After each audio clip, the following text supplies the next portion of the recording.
enemy you call summer war. And pretty soon, everybody gonna be running around acting like warriors.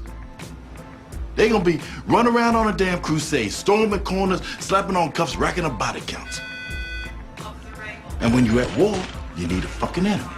And pretty soon, damn near everybody on every corner is your fucking enemy. And soon the neighborhood that you're supposed to be policing, that's just occupied territory.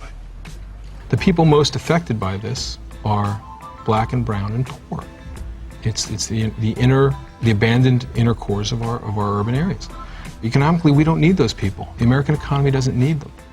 So as long as they stay in their ghettos and they only kill each other, we're willing to pay a police presence to keep them out of our America and to let them fight over scraps, which is what the drug war effectively is. The drug war is a war on the underclass now. That's all it is. It has no other meaning. If you could be draconian and reduce drug use by locking people up, you might have an argument. But we are the jailingest country on the planet right now. And 2 million people in prison. When I started as a police reporter, 34% of the federal inmate population was violent offenders. It's now like 7-8%. So we're locking up less violent people, more of them. The drugs are purer. They've not, they haven't closed down a single drug corner that I know of in Baltimore for any length of time. It's not working.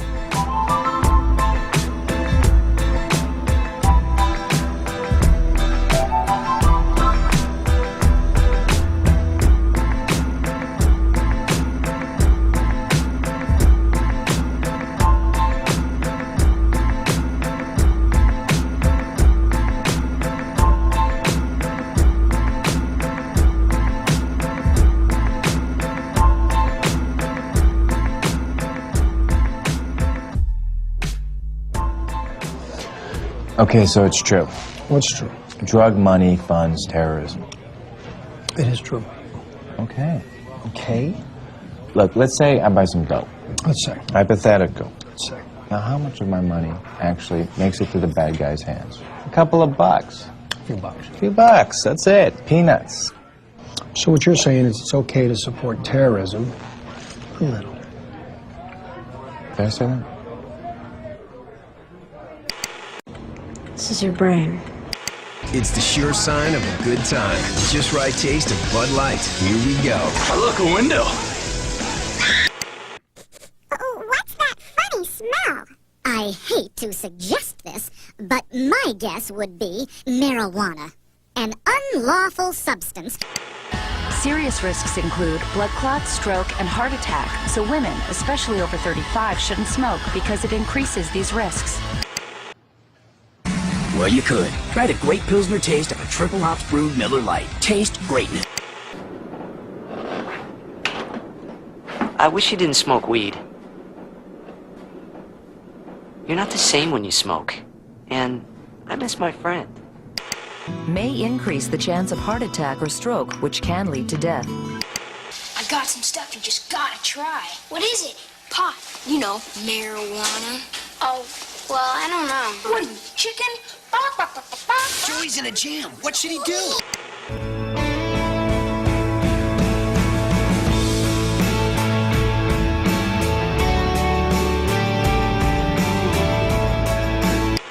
What's up, Doc, is your life, if you don't cut it out. There's nothing cool about a fool on drugs.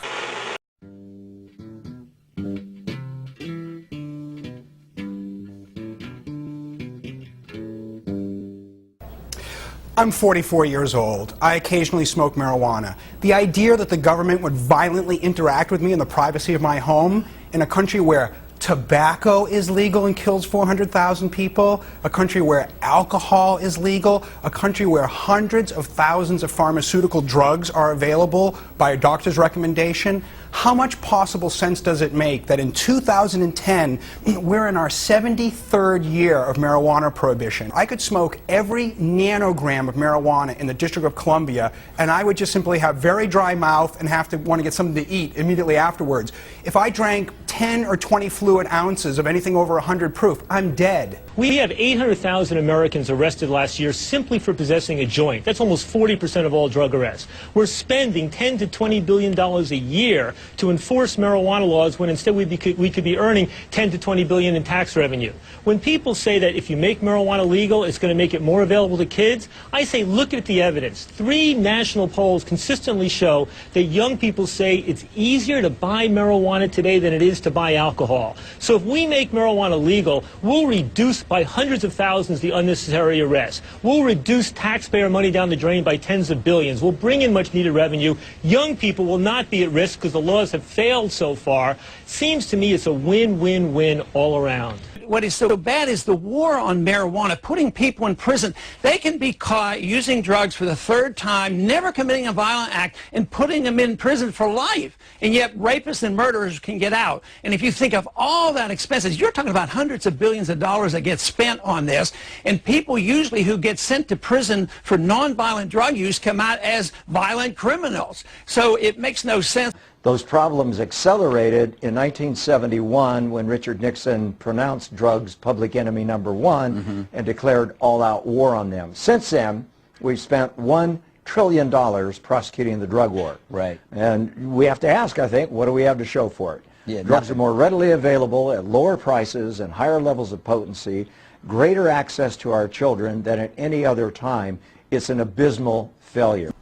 Well, I'm a lifelong Republican, and as a mother of 2, I believe we as a party have failed to uphold our commitment to individual rights and responsibility. If somebody wants to smoke marijuana or if they want to consume too many cheeseburgers, that's their right. And I, as a taxpayer, don't think I should have to fund a prohibition against that behavior, nor should I be responsible for the repercussions that come upon that person personally. Jeffrey Myron is a Harvard economics professor and a frequent guest on this program, but we've never had him on, at least as far as I can recall, to talk about drugs. Here's why we're doing this now. He's written a book where he explains what legalizing drugs would save our economy. You ready for the number? $77 billion a year. The law just doesn't make sense. For something that is potentially dangerous, there might be a reason to regulate it. There might be a reason to tax it. That's exactly what we do with alcohol and cigarettes. But we leave them as legal goods because that way we avoid having the underground markets that create corruption, that create violence, that redistribute income to criminals, and a whole set of negative ancillary effects. One state may make marijuana legal. California is set to put the Tax Cannabis Act on the ballot in November. It says it would allow adults to buy up to an ounce of marijuana and grow smaller amounts. Nearly 15 million Americans smoke marijuana each month. The U.S. government says 44% of high school seniors have tried it, and some adults openly use it. Yes, I do. I'm not afraid to admit that. Now, amid rumbles that legalizing and taxing marijuana could bring California $1.3 billion a year, lawmakers there are considering just that. A poll shows voters favor it. The petition for the measure has collected more than 680,000 signatures so far. It still does need to be authorized by the Secretary of State before it can make November's ballot, but certainly is getting close. How long shall we live in a police state? For decades, the government has waged a cruel war on us in the name of fighting vice and sin.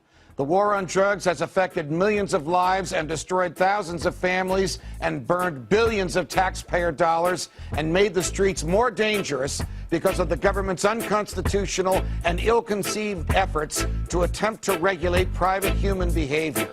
The war on drugs is a failure on every level: moral, constitutional, and economic. There's a natural